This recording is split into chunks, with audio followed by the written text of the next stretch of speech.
మన రక్షకుడైన యేసుక్రీస్తు నామములో అందరికీ వందనాలండి. ఈరోజు దేవుని మాటలు సామెతలు గ్రంథము 28వ అధ్యాయము 14వ వచనము. నిత్యము భయము కలిగి ప్రవర్తించువాడు ధన్యుడు, హృదయమును కఠినపరుచుకొనువాడు కీడులో పడును. ప్రియమైన దేవుని బిడ్డలారా, దేవుని బిడలమైన మనము ఎన్ని బాధలున్నా, ఎన్ని కష్టాలున్నా, ఎవ్వరు మాట్లాడినా, ఎవ్వరు మనల్ని నిందించినా, దేవునితో బంధం ఎలా ఉండాలంటే భయభక్తులు కలిగి ఉండాలి. అప్పుడు మనము దేవుని దగ్గర ధన్యులుగా జీవించగలుగుతాం. కానీ కొంతమంది దేవుని బిడ్డలు ఏమైపోతున్నారు అంటే, మనుషులు పెట్టే ఇబ్బందులకు, మనుషులు మాట్లాడే మాటలకు దేవుని మీద ఏమైపోతున్నారు? సనగుతున్నారు. దేవుని దగ్గర హృదయమును కఠినపరుచుకుంటున్నారు.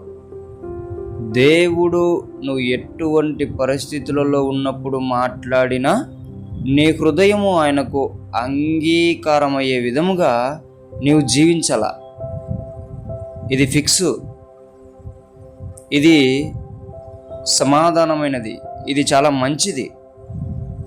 దేవుని బిడ్డ, ఒక్కసారి ఆలోచించు. నీవు పడుతున్న మాటలు మనుషులు మాట్లాడినవి, నీవు ఇబ్బంది పడుతున్నది మనుషుల ద్వారా.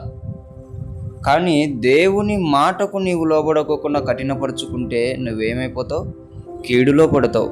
అదే దేవుడు ఇక్కడ చెప్తున్నాడు. నా కుమారుడా, నా కుమార్తె, ఎవరి కోసమో నా మాటకు నీవు హృదయాన్ని కఠినపరుచుకుంటే కీడులో పడతావు. అలా కాకుండా ఆ మాటలన్నీ పక్కన పెట్టి నా యందు భయభక్తులు కలిగి జీవించినట్లయితే నేను నీకు సహాయం చేసేవాడంటున్నా, నేను నీకు తోడే, నేను నీ యందు నిలిచి ఉంటానని చెప్తున్నా. దేవుని బిడ్డలారా, దేవుని మాటకు ఎప్పటికీ హృదయమును కఠినపరుచుకోకు. దేవుని మాటకు భయం కలిగి, భక్తి కలిగి వినడం నేర్చుకో. దేవుడు నిన్ను, నీ కుటుంబాన్ని ఆశీర్వదిస్తాడు.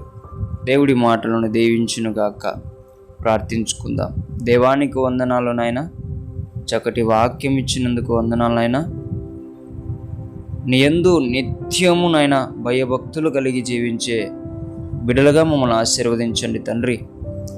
నాయనా, నీ మాటకు ఏ క్షణము కూడా మేము హృదయాన్ని కఠినపరుచుకునే స్వభావం ఉంటే ఆ స్వభావాన్ని మాలో నుంచి తొలగించండి తండ్రి.